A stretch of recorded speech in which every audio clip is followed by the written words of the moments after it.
This is NEGOTIATEx TV. Hey everyone, thanks for joining us on the NEGOTIATEx podcast. We are continuing our conversation with Julie Salganik. So Julie, when I teach, I use some of work coming out of Harvard from like Hannah Riley Bowles and others who've done some research around gender. So what seems to have come up is that women tend to negotiate better on behalf of others than their male counterparts, and then they negotiate far worse on behalf of themselves. So I don't know if another framing to what you just said in addition is how, if you were negotiating for a person that looks like, sounds like, things like you, right? But you're negotiating on their behalf rather than on your own behalf. How would that change the way in which you approach that? I don't know if that framing maybe would work too. I think that's so powerful. I mean, I do that a lot with women leaders when I prepare them for any kind of difficult conversation. I often ask them to step outside of themselves. So I might ask them to say, who's the person in your life who thinks you are an absolute rock star? And if they had to go in and sort of be your agent in this conversation, what would they say? Good. Write it down. Practice it. Yeah. Right. Sometimes just building the neural pathways, right? Getting those words out of your own mouth and not having the sky fall down is a really powerful experience. I mean, my first job, I did not get paid for 6 weeks because we had not fully, and it's not because the company couldn't pay me at all. We were negotiating salary ranges and something. I just, I didn't know how to raise it. I am not a great, comfortable negotiator by nature at all, or at least by experience. The very next salary negotiation I negotiated a 50% increase because I had learned to have the conversation. And once I'd had the conversation, had success with the conversation, some of that storyline started to fade into the background. So getting people to shift out of their perspective to your idea is a wonderful way to do it. Getting them to embody somebody else. Who do you know that would be really, really excited to have this conversation? Who would just, knock it out of the park? Okay, great. You're that person now. Now go advocate for yourself. What would you say? And people usually have the language. It's just, again, it's the story about what we should and shouldn't do. So the other storylines do come from some social patterns around, women who push too hard are perceived in certain ways. Little boys don't get told that they're bossy. Little girls do, right? I've actually made a point to tell my son he's bossy on a fairly regular basis because he is. But those things get baked into our subconscious so early on that we have stories upon stories about who we should be and who we shouldn't be. And so that's the other pattern that comes out with women a lot, is the should. I should not. And by the way, women do not have the market cornered on this. I work with plenty of male leaders who have these stories. Yeah. I work with a lot of immigrant leaders who carry these stories for sure. Right. This sort of sense of responsibility and how you're expected to show up and what other people need to believe about you. And we get ourselves really tangled up. Yeah. But the flip side is, it also depends a little bit on how you are socialized. So I worked many years ago at a women in leadership conference as like a cohort lead. So we would take groups of women and have them work separately to process what they were learning, do some other activities. And they were leaders from across industries and they didn't know one another at all. And we started our first conversation by talking about about leaders that they had worked with and for over the course of their career who really inspired them. And every single one of them talked stories about men. And I thought, that's interesting. Some of them were in male-dominated industries. So, okay, fine. Just the odds, right? But not all of them by any stretch. Every single one of them. And at some point I said, what about the women leaders? So if you were looking to build yourself as a leader in your organization, who do you want to emulate? And there was a lot of sort of looking at the floor and uncomfortable silences. So what is that? And one of the women, I'll never forget this, it was such a great turn of phrase. She said, in my organization, the women outmen the men. And what she meant by that, what I take from that anyway, is if you grow up in an organization that has very, very explicit, or implicit, but very visible norms around what does it take to be promoted? What does it take to be successful, right? Who rises and what do they do? That stuff is visible. And if who rises and what they do is about throwing your weight around, you will learn to throw your weight around. And so those are the women who put on, the suits with the padded shoulders. And and so as we got into the conversation, what I heard from each one of these leaders is, oh, I worked for a woman who was just, She was completely unwilling to understand when my kid's school got closed. She, just wasn't willing to engage the conversation, never gave me a break, pushed me harder than the men on my team, right? You can envision all the reasons why that would be true. Right. But what they weren't feeling was the support and mentorship, because the women above them had basically had to transform themselves into the version of what they thought success looked like in their organizations. Right. Yeah, I appreciate that you've taken this kind of beyond the how do I show up, which is so important piece I think the conversation started, and the story I'm telling myself, and those things too. Some of these organizational dynamics that exist, because a number of our listeners are leaders within these organizations, and there's things that we can be doing that are in some cases more difficult and slower moving, maybe to change. You mentioned, Julie, your own story, kind of starting in DC as a woman, and your, what was your role, or what was expected or asked, to moving to Boston, joining a consulting firm where all of a sudden you were given a place at the table, and not just taking notes, but hey, we expect you to be a contributor, to be part of the problem solving, and to be engaging with these people. It seems like that's a pretty critical consideration for organizations. It is. Well, and it also says something about how we develop leaders and how we mentor others, right? Giving people a seat at the table and assuming that they have a role to play in that seat. Yeah. I just mixed the metaphor completely. That matters, right? Because I didn't believe I had any business to be there, but I was not only invited to, I was expected to have something to say. Yeah. Aram and I work with a colleague who was probably the first partner I worked with at this firm. And we worked on a very long-term project. It was pretty complex. The industry was pretty complex. It required a lot of legal knowledge. He had some legal training and actually practiced law at some point. I was 24 and did not. And so we devised a bunch of tools and a bunch of training for these for a couple of hundred people. We were going to do a series of trainings. When we designed all these things, and then it included some just straight up negotiation preparation tools, and some of them were around how do you negotiate legal disputes. Like there was some legal terminology in there. There were things that were nowhere near my range of, not even expertise, like even understanding, right? I could barely edit the documents. So we get all this drafted. We start planning the delivery of this, and he looks at me and says, "Can you and your colleague go deliver the training? Do I need to go?" And I looked at him and said, "Of course you do. What are you talking about? That's insane." And he said, "Yeah." I said, "Well, who's going to handle the legal piece?" I said, "Yeah, okay, probably. But why don't we have you take on the other pieces?" And I thought, oh, geez, right? But the fact that I was constantly put in these situations where someone believed I could possibly do it, even though I didn't, made me think, well, maybe I could possibly do some of it. And then I would try.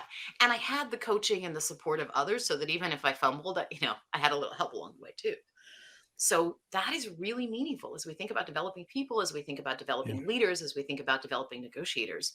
Not just, making someone sit silent and take notes until they're ready and gray enough, but really inviting them into the conversation. Yeah. Roger Fisher, who is for many of us the starting point of thinking about negotiation as a way of joint problem solving, not just winning against the other. I was lucky enough to meet him a couple times before he passed, and I remember him coming in to the office to, I don't even remember the nature of the conversation. I think it was something around the Israeli-Palestinian negotiations. And he was coming in to talk to a couple of his colleagues about some work they were doing, and I was invited. And I don't remember why I was involved in that conversation, but I was just excited to listen. Didn't really matter why. And at some point, they're talking about some different options, and from out of nowhere, he's clearly not even making. I'm there, but that's it. And at some point in the middle of the conversation, he turns to me, looks me dead in the eye, and says, "What do you think?" And I just froze. Yeah. But he had this way of doing it. And I've heard this story from other people over the years. He had this way of doing things, maybe because he worked with law students a lot. So he was used to, getting the best thinking out of young people. But he had this way of assuming that good ideas could come from absolutely anywhere and that we should look everywhere for them. Right. And when he turned and asked that question, he was really genuinely asking the question and looking for a response. Yeah. So similar to a story that I've told about my favorite boss, General H.R. McMaster, working for him in Afghanistan, and the way that he would approach myself, but others too. And just this idea of what you just said, which is the belief that creative ideas, solutions can come from anyone, and we should be searching, we should be looking for them, we should be looking and engaging. And then that's that's certainly part of the power of having diversity at the negotiation table or at any problem solving table, when we can bring in people from different backgrounds and perspectives and lenses and see the problems in the world differently Well, right, and then we can value those, right? and So value those. I've been learning and reading and as much as I can from colleagues who are doing diversity, equity, and inclusion work, and many of them talk about diversity, equity, inclusion, and belonging. And that belonging piece really registers for me, because not only is that critical in terms of just being able to show up and be your full integrated self, right? Imagine this. Imagine the added stress and pressure that people have to carry around simply by having to bifurcate themselves between who they are and who they are at work. Yeah. It's Yeah. exhausting. It's mentally exhausting. It's psychically exhausting. It's I mean, we could talk about what's right and wrong, but it is just exhausting and makes it impossible for people to function and perform. But that belonging piece also ties back to what you were just saying, which is great ideas come from lots of different places. And in fact, those of us who have been in the consulting world know that sometimes the best ideas come from the people who have no idea what's going on, because you're coming in with fresh eyes, right? Right. I have clients who often say to me, "You just said that really well. Can you come to the negotiation with me?" And I tell them, "You don't want me there. I don't know anything about what you're doing or what you're talking about." And it's very easy for me to come up with a way to frame it, because there's literally nothing writing on this for me. I have no income at stake. I have no position at stake. I have no authority at stake. I have no relationship at stake. There's nothing. And also, I've watched lots of people in your shoes have these conversations. And so I'm just picking up and stitching up what I've heard them say that works well. So that's easy, right? Um, if we could really create teams and cultures and organizations that allowed for true belonging, imagine what kinds of ideas we could surface that we have not previously had access to, Yeah. because consciously or unconsciously, we're sending messages that people have to be and look and talk a certain way. Right. Yeah. Can you say, maybe go a little further on this thought, maybe perhaps, and maybe invite you to talk a little bit about some of your cross-cultural work, both as a personal experience, as you shared, right? The sense of, belonging and, Russian belonging, American belonging, how others saw you, how you saw yourself, kind of really grew up being able to see differences. But you've done quite a bit of work around influence and negotiation in a cross-cultural context. Can you say a little bit more about the kind of just things you see and things that help people be more effective? Yeah. God, what a great multi-layered set of questions. Yeah, sorry. Well, I'll pick up some threads and let's All see right, it. go I'll let for you it. guide Yep. me, right? Yeah. So there's a couple things, I in part because of my background, in part because I love to travel. I have always had an interest in cross-cultural work, and cross-cultural anything. I started out studying history and international relations exactly because of that. I was interested in how people were different, and in the ways in which they were different, what we could learn from one another. So what I've done with that is gone a little bit deeper into cultural differences and cultural patterns. And what I've noticed is, there are patterns, and there's a lot of research that's been done in terms of differences between cultures and culture types. And I always want to be careful, right? When I teach about cross-cultural differences, I always push people to get really clear about the difference between a prototype and a stereotype, right? So we could say that, for example, there are differences in terms of context. There are countries and regions, parts of the world, that are higher context, and there are others that are lower context. So higher context means, right, there's much more that is between the lines and between the words. Right. Lower context means everything is very explicit and direct. And you can map some weather patterns that even track it, right? So if you look at countries like the Nordics and the Northern European countries, they tend to be lower context and much more direct. Russia too, to a certain extent. If you look at countries that are south of the equator, many of them tend to be much higher context, right? And so people have done some research on that. I just think that's interesting. But so even understanding that different cultures have different levels of context. This is my life at home now, right? I am Russian or American, depending on how you slice it. And my husband is Brazilian. much more recently. So Brazil is much higher context than the US or Russia, and definitely than me, right? And so we're constantly having these conversations where I say, "Can you just explain that to me?" And he says, "I just did." And I say, "But I don't understand it." He says, "But I just told you." Right. And we have learned to pull back and say, wait, this is one of those things. Okay, hang on. We just need to, like, it's not what you said, it's what I received. Okay. So that's, that I have my own little learning lab at home, which is kind of fun. Yeah. But those differences are really significant. Other differences that tend to come up in the cultural scales are things like hierarchy. So some cultures are, and I'm talking about national cultures now, some cultures are much more hierarchy based than others. And that tends to come from countries that were either ruled by empires or kingdoms or things like that, where that was already set in place in society. Right. There are big differences between time horizon. So if you look at a country like the United States, we have a much shorter time horizon on average than a country like Japan. Countries that tend to focus on elders and ancestors tend to have much longer time horizons. And so when Americans show up to negotiate in Japan, what they often talk about is, oh, you need to spend time relationship building. Well, yeah, because relationships matter, but also because the time horizon is long. Right. And the general perspective is much more about the duration of the relationship rather than the thing itself.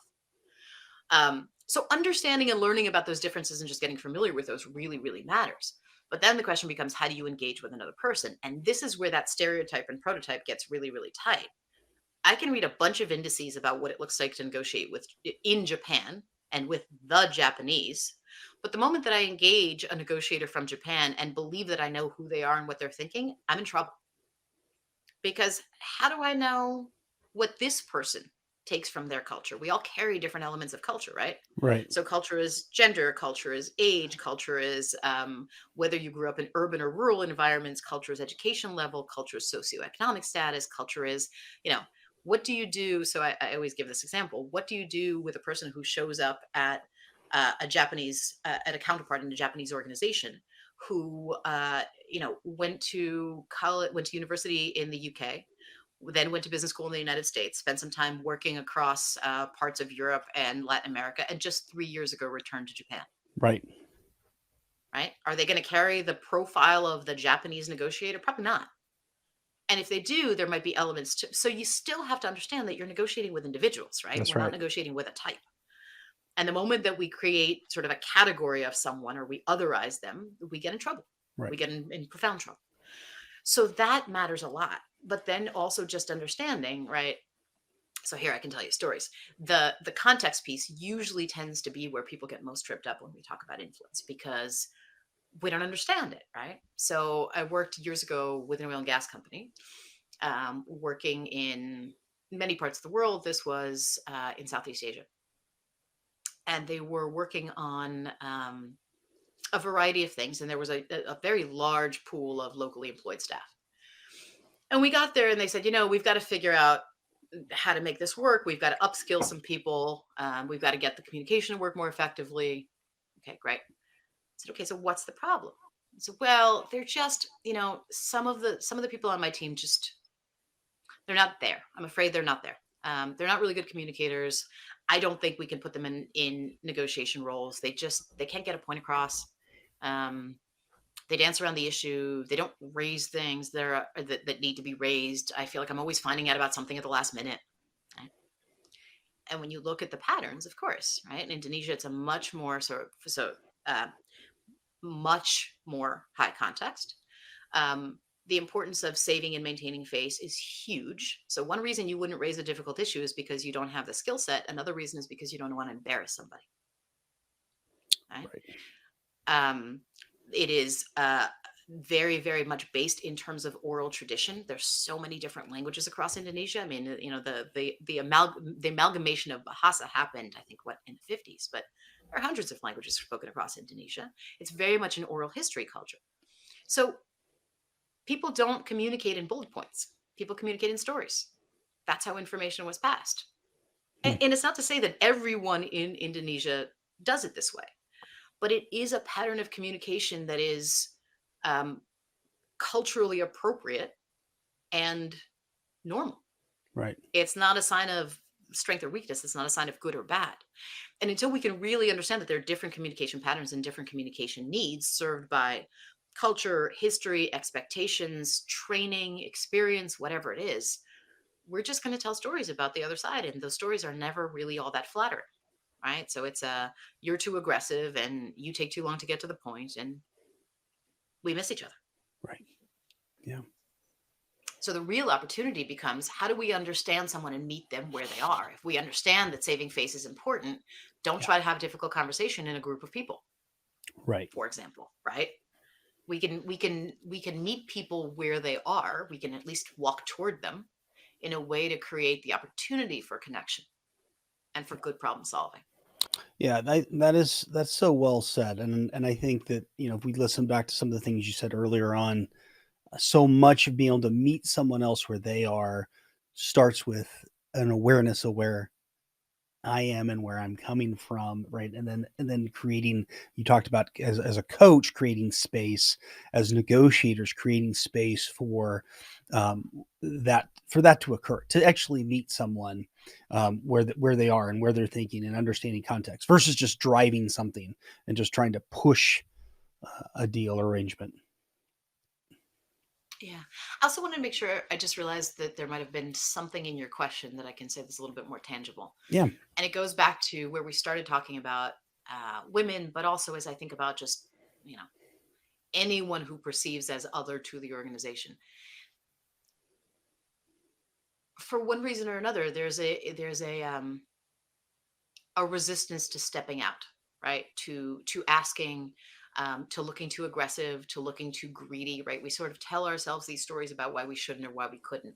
Again, I work with a lot of immigrants and expats. They tell some of those stories.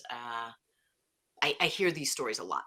I even hear it from some white men. And so there are things about negotiation that can actually equip us. I think one of the reasons I got very attached to negotiation was I didn't like to have those difficult conversations, right? I can hold my own, but I don't like it. I mean, I really don't like it. I find it uncomfortable.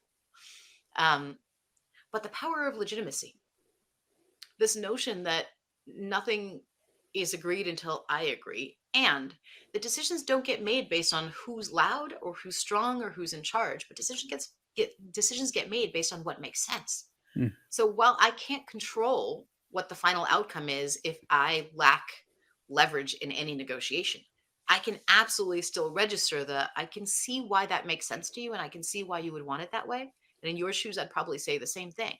And from my perspective, I can't see a way to square that with whatever it is. Yeah. Or I can't see a way to justify that internally. And if I can't do that, I'm not sure how I can agree. Right. Leaning back on legitimacy is one really great way that I found for me personally and for a lot of my clients to get past some of those stories about I shouldn't push, I shouldn't ask, I shouldn't be too aggressive. It's not Right. about being aggressive. It's about insisting on what's right or what's fair or what's reasonable or what's defensible. And that most people can get behind a little bit more readily than, I want to claw value for myself. For a lot of people, that's uncomfortable. Right.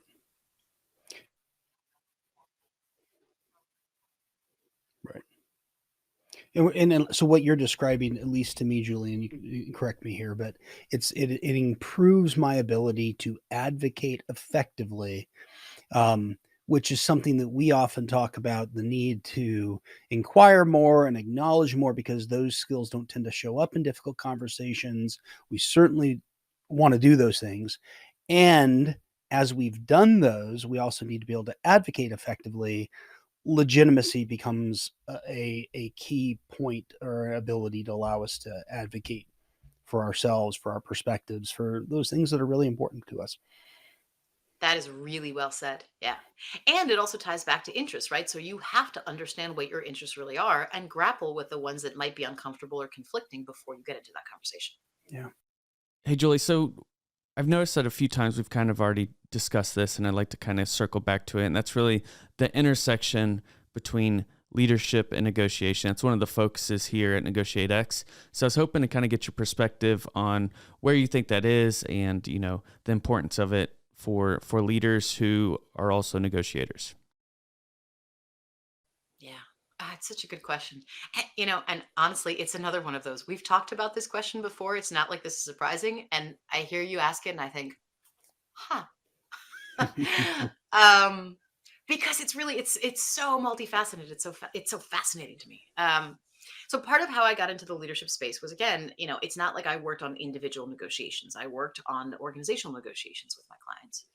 And so the leadership piece always factored in. So, could you get a team well prepared to go off and have a negotiation with a difficult counterpart? Let's say a customer um, who was a significant portion of your revenue, or a supplier who was dominant in the market, or maybe even single or sole sourced. Absolutely you could. Absolutely you could. And if that difficult counterpart also had relationships with executives or with your senior management or someone up the chain or around you, where they could simply make a phone call and eventually get some kind of reward for making that phone call, what's the value of the effective negotiation and the effective preparation? What you've done is undermine the role of the team negotiating. And what you've done is train the counterpart to continue to push you for more and harder. And I've worked Right. with a couple of clients where we were actually able to, because we were working on some very high stakes negotiations, we were able to map back in time 5 years of what was the ask for the annual negotiation and what did they end up with. And before we got to the last 2 years, I was able to, like, almost to the dot predict what the ask would be, because the pattern builds itself, right? So that for me is a big element of leadership. It's, Simon Sinek has a really great way of thinking about this, and I've started to adopt it. He talks about leadership as putting the needs of others ahead of our own. And I've come to think about it a little bit as creating the conditions for trust and for cooperation in a way that allows people to be their best selves or to drive the best results. It depends on how you want to think about it, right? I tend to think about being is really important, but if you want to get really brass tacks about it, fine, drive the best results. It's the same thing. People Right. don't drive excellent results if they're not able to thrive. Right.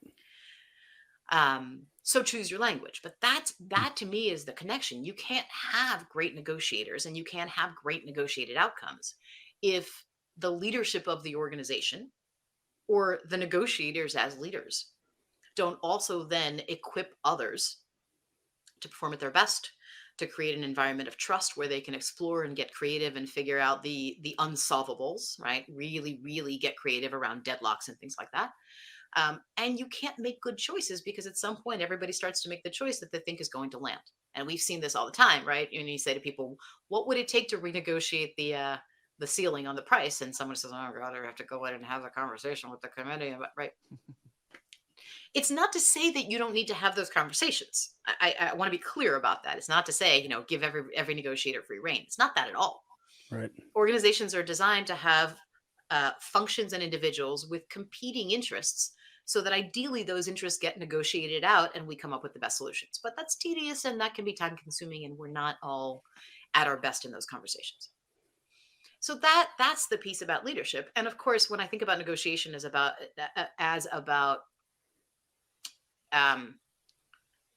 connecting in a way that allows you to solve problems and create possibilities. Right. Leadership to me is about creating the conditions for that. And so that's the deepest piece of overlap. And it is also interesting that inside organizations, most people who are formal negotiators, right? We're all negotiating. It doesn't matter what role you're in. But those who are negotiating agreements with external parties tend to also be in leadership positions. And so how you think about how you negotiate and how you think about how you lead is a huge intersection, right? When we talk to people about the importance of others' interests, those who say, yeah, we spend a lot of time thinking about that, tend to engage differently with their counterparts and tend to lead their teams differently than those that say, well, why do we care about their interests? And I'm guessing you all have seen some of that in the military, right? I mean, it's the same absolutely. kind of thing, right? Yep. Yeah, it really is. I do think that if you become a more effective negotiator, it inevitably affects other aspects of your life, right? You shared your personal life at home and the way you have conversations. Nolan, I've talked about that in the previous episodes. I think it changes how you engage with people. So leadership too. Yeah. And Although, I always feel like we need to make the caveat or the warning. the personal relationships are sometimes the most fraught. So if you're going to try to experiment with a new way to negotiate, don't try this at home. There's some consequences, right? I used to have a colleague who had a very positive relationship with her partner, but she used to talk about the fact that whenever they would get into arguments, she knew that there were 7 words she was not allowed to use, which are the 7 elements of negotiation. Because right when you're in the middle of a heated argument, you don't want to hear reason. What you don't want to hear is somebody say, "Well, I work with a framework," So it was kind of like, just avoid that language. It was just better to avoid that language in the middle of an argument. Because our patterns in our relationships are really, really deeply sown, and the feelings are more significant, and the consequences of them going badly are also pretty significant. Huge. So maybe not the best place to experiment. But yeah, it's a great source of learning. As we kind of wind down here, Julie, is there anything else that you want to share, or we'll get into key takeaways here in a second, but anything else you want to kind of add or share? Yeah. This is all personal observations, right? And part of what's cool about having these conversations is everybody has a different perspective. And so I get to learn from them. So I'm grateful for this. And just from hearing, even the questions make me think about how I think about it differently. And I guess the thing that I would say, and the thing that I often say to my clients who come to me for coaching and say, "Teach me how to negotiate," is they're related, but they're different things. And so as you think about building your negotiation effectiveness, it is absolutely about the preparation and the learning and the framing and the strategy and all of those things. And if you don't do the work to look inside yourself too, you may very well be missing an opportunity. Because if we can't get ourselves aligned with ourselves, it's going to be really hard to come across in the ways where we can be most effective. So if you're looking to be effective, do all the preparation, all the training, all the strategy, all the learning you possibly can. Absolutely. And quite honestly, I find it fascinating. So no harm done. But don't miss the opportunity to really look inside, right? As you're thinking about your interests, I think it's so critical to really get clear about, are these really my interests, or are these the interests I think I should have? Do I actually care about whether or not this happens, or am I just fighting for it because I'm supposed to be, or because I did the last time, or because other people do? Right? Does it really matter? What's the hierarchy of importance here for me? And if I were to meet the other person, or the other team, or the other group, or the other organization on their side, and look at this from the perspective of, how can we come up with a really good solution here? Not just solve a problem, but maybe come up with a great solution or build a prospect for something in the future. The value of what I contribute, the value of what I deliver, is going to be so much greater than just closing the deal and moving on to the next thing. And so that for me, that intersection between what we do on the outside and what we do on the inside just continues to be so critical. Nolan, don't even come back to me for takeaways. That was a mic drop, in my opinion. I got nothing to add. So I'm just going to say, Julie, thanks. You know how much I just always appreciate working with you and having you on the program and sharing all your insights. So invaluable. Definitely hit the mark above and beyond. So thanks. We'll have to have you on again. And I really do. I'm going to pass this back to Nolan, but I hope folks, we're going to make sure we push out Avance Global Consulting and your website and contact information for you. Thanks for all that you're doing for so many. So. Yep, absolutely. Thank you. No, thank you for coming on today's podcast. I know that all the listeners are going to get a ton of value, and it's probably one of those episodes that you're going to go back and listen to a couple more times to really pull out everything that you said here. So for our listeners, we do have a webinar coming up on February 22nd. You can sign up for that at negotiatex.com/webinar. And we're going to hopefully have a pretty good discussion about leadership negotiations and kind of also unveil another aspect to our website. So stay tuned. Join us there for that webinar. Appreciate it. Thank you, Julie, again. Aram, always great to see you, my friend. We'll see you in the next episode. We're going to have to wrap up this episode right here, but don't worry. Join us next week for part 2 of this episode. Hey, thanks for checking out this video on NEGOTIATEx TV. If you found any value at all, please hit the subscribe button, hit the notification icon if you want to be notified of future videos. And then we also have a couple videos over here that you might be interested in checking out. If you, in your small business, your team, are looking to get negotiations or leadership training, then you can head over to negotiatex.com and learn more about the coaching services we offer. Thanks, and I'll see you over in the next video.